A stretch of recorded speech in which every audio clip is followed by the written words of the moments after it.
ಯತ್ನಾಳ್ ಮಾಲೀಕತ್ವದ ಸಕ್ಕರೆ ಕಾರ್ಖಾನೆ ಮುಚ್ಚಲು ಇದೀಗ ನೋಟಿಸ್ ನೀಡಲಾಗಿದೆ. ಮಾಲಿನ್ಯ ನಿಯಂತ್ರಣ ಮಂಡಳಿಯಿಂದ ಇದೀಗ ನೋಟಿಸ್ ಜಾರಿಯಾಗಿದೆ. ಪರಿಸರ ನಿಯಮಾವಳಿ ಉಲ್ಲಂಘನೆ ಆರೋಪದಡಿ ನೋಟಿಸ್ ಜಾರಿಯಾಗಿದೆ.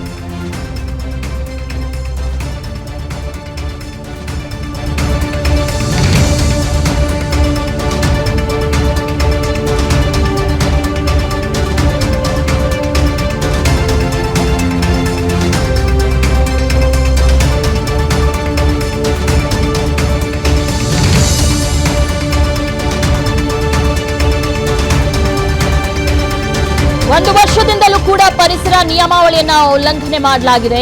ಕಾರ್ಖಾನೆ ಪರಿಶೀಲನೆ ವೇಳೆ ಅವೈಜ್ಞಾನಿಕ ನಿರ್ವಹಣೆ ಆಗಿರುವುದು ಪತ್ತೆಯಾಗಿದೆ. ಅನುಮತಿ ಪಡೆಯದೆ ತ್ಯಾಜ್ಯ ಸಂಸ್ಕರಣಾ ಘಟಕವನ್ನು ನಿರ್ಮಾಣ ಮಾಡಲಾಗಿದೆ. ಈ ನಿಟ್ಟಿನಲ್ಲಿ ಯತ್ನಾಳ್ ಮಾಲೀಕತ್ವದ ಸರ್ಕಾರಿ ಕಾರ್ಖಾನೆ ಮುಚ್ಚಲು ಇದೀಗ ನೋಟಿಸ್ ಅನ್ನ ನೀಡಲಾಗಿದೆ. ಮಾಲಿನ್ಯ ನಿಯಂತ್ರಣ ಮಂಡಳಿಯಿಂದ ನೋಟಿಸ್ ಜಾರಿಯಾಗಿದೆ. ಪರಿಸರ ನಿಯಮಾವಳಿ ಉಲ್ಲಂಘನೆ ಆರೋಪದಡಿ ಈ ಒಂದು ನೋಟಿಸ್ ಅನ್ನ ನೀಡಲಾಗಿದೆ. ಕಲಬುರಗಿ ಜಿಲ್ಲೆ ಚಿಂಚೋಳಿ ಹೊರವಲಯದಲ್ಲಿರುವಂತಹ ಕಾರ್ಖಾನೆ ಇದು. ಸಿದ್ಧಶ್ರೀ ಸೌಹಾರ್ದ ಸಕ್ಕರೆ ಕಾರ್ಖಾನೆಗೆ ಇದೀಗ ನೋಟಿಸ್ ಅನ್ನ ಜಾರಿ ಮಾಡಲಾಗಿದೆ.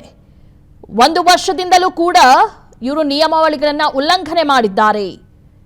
ಕಾರ್ಖಾನೆ ಪರಿಶೀಲನೆ ವೇಳೆ ಅವೈಜ್ಞಾನಿಕ ನಿರ್ವಹಣೆ ಪತ್ತೆಯಾಗಿದೆ.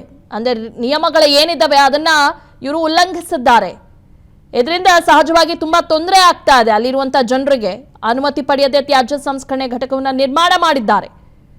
ಯತ್ನಾಳ್ ಅವರು ಇಡೀ ದೆಹಲಿ ವಿಚಾರಗಳನ್ನ ತಿಳಿಸ್ತಾರೆ, ಆದರೆ ಅವರ ಮಾಲೀಕತ್ವದ ಕಾರ್ಖಾನೆಯಲ್ಲಿ ಸರಿಯಾಗಿ ನಿಯಮಗಳನ್ನ ಪಾಲಿಸಲ್ಲ ಅಂದ್ರೆ ಏನಿದು?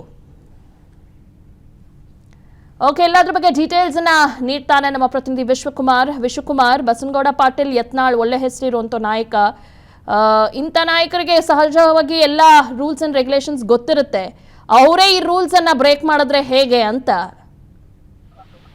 ಖಂಡಿತ, ಯಾವಾಗ ನಾವು ಶುದ್ಧವಾಗಿದ್ದೀವಿ ಅಂತ ಗೊತ್ತಾದ್ರೇನೆ ನಾವು ಬೇರೆಯವರಿಗೆ ಒಂದು ಒಳ್ಳೆತನವನ್ನ ಹೇಳೋದಕ್ಕೆ ಒಂದು ಗಾದೆ ಮಾತನ್ನಂತೂ ಹೇಳಿದ್ರು ಸಹ ಇಲ್ಲಿ ತಪ್ಪಾಗ್ಲಿಕ್ಕಿಲ್ಲ. ಯಾಕಂದ್ರೆ ಬಸನಗೌಡ ಪಾಟೀಲ್ ಯತ್ನಾಳ್ ಅವರು ಸಹಜವಾಗಿ ರಾಜ್ಯ ಸರ್ಕಾರದಿಂದ ಸಾಕಷ್ಟು ಏನು ಆರೋಪಗಳನ್ನ ಮಾಡ್ತಾ ಇದ್ರು, ಜೊತೆಗೆ ಟೀಕಾಗಳನ್ನು ಸಹ ಮಾಡ್ತಾ ಇದ್ರು. ಆದ್ರೆ ಇಲ್ಲಿ ಇವತ್ತು ಏನು ಕಲಬುರಗಿ ಜಿಲ್ಲೆಯ ಚಿಂಚೋಳಿ ತಾಲೂಕಿನಲ್ಲಿ ಇರ್ತಕ್ಕಂಥ ಬಸನಗೌಡ ಪಾಟೀಲ್ ಯತ್ನಾಳ್ ಅವರ ಒಡೆತನದ ಒಂದು ಸಿದ್ಧಶ್ರೀ ಎಥೆನಾಲ್ ಫ್ಯಾಕ್ಟರಿ ಇದೆ. ಈ ಒಂದು ಫ್ಯಾಕ್ಟರಿಯಲ್ಲಿ ಸಾಕಷ್ಟು ನಿಯಮಗಳನ್ನ ಉಲ್ಲಂಘನೆಯನ್ನ ಮಾಡಿದ್ದಾರೆ ಅನ್ನುವಂಥದ್ದು ಈಗ ಬೆಳಕಿಗೆ ಬಂದಿರ್ತಕ್ಕಂಥದ್ದು. ಇದೇ ವಿಚಾರವಾಗಿ ಕಳೆದ ಕೆಲ ದಿನಗಳ ಹಿಂದೆ ಅಷ್ಟೇ ಏನು ಪರಿಸರ ವಾಯು ನಿಯಂತ್ರಣ ಮಂಡಳಿ ವತಿಯಿಂದ ರಾಜ್ಯ ಮಟ್ಟದಲ್ಲಿ ಒಂದು ಸಭೆಯನ್ನ ಮಾಡ್ತಾರೆ. ಈ ಒಂದು ಸಭೆಯಲ್ಲಿ ವಾಯು ಮಾಲಿನ್ಯ ಆಗಿರ್ಬೋದು, ಜಲ ಮಾಲಿನ್ಯ ಆಗಿರ್ಬೋದು, ಇಂತಹವುಗಳನ್ನ ಉಲ್ಲಂಘನೆಯನ್ನ ನಿಯಮಗಳನ್ನ ಉಲ್ಲಂಘನೆ ಮಾಡಿರ್ತಕ್ಕಂತಹ ಕಾರ್ಖಾನೆಗಳ ಬಗ್ಗೆ ಒಂದು ಕ್ರಮಗಳನ್ನ ಕೈಗೊಳ್ಳೋದಕ್ಕೆ ಏನು ಸಭೆಯಲ್ಲಿ ತೀರ್ಮಾನವನ್ನ ಮಾಡಿತ್ತು. ಆ ಒಂದು ತೀರ್ಮಾನದಂತೆನೆ ಏನು ಜಿಲ್ಲೆಯಲ್ಲಿ ಇರ್ತಕ್ಕಂತಹ ಕೆಲವು ಕಾರ್ಖಾನೆಗಳಿಗೆ ಈಗಾಗಲೇ ನೋಟಿಸ್ ಅನ್ನ ಕೊಟ್ಟಿರ್ತಕ್ಕಂಥ. ಯಾಕೆ ಅಂತಂದ್ರೆ ಕೆಲವು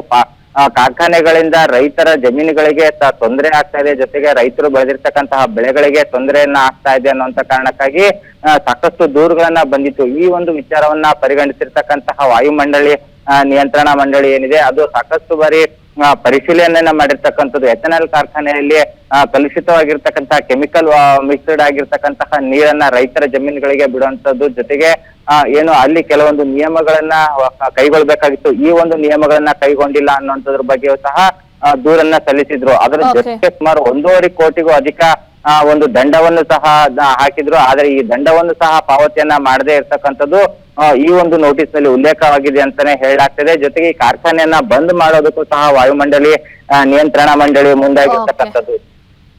ಓಕೆ, ಥ್ಯಾಂಕ್ ಯು ತಮ್ಮೆಲ್ಲ ಡೀಟೇಲ್ಸ್ಗಾಗಿ ವಿಶ್ವಕುಮಾರ್.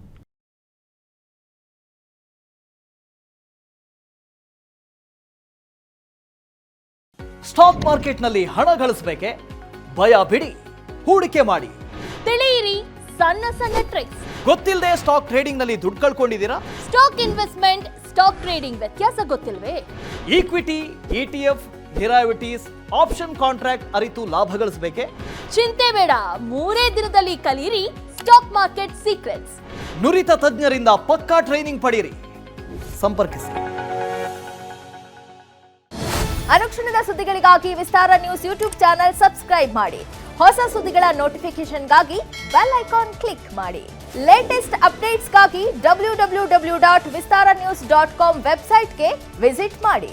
ಅಂಗೈಯಲ್ಲೇ ಜಗತ್ತಿನ ಸುದ್ದಿ ತಿಳಿಯಲು ವಿಸ್ತಾರ ನ್ಯೂಸ್ ಕನ್ನಡ ಆಪ್ ಡೌನ್ಲೋಡ್ ಮಾಡಿ.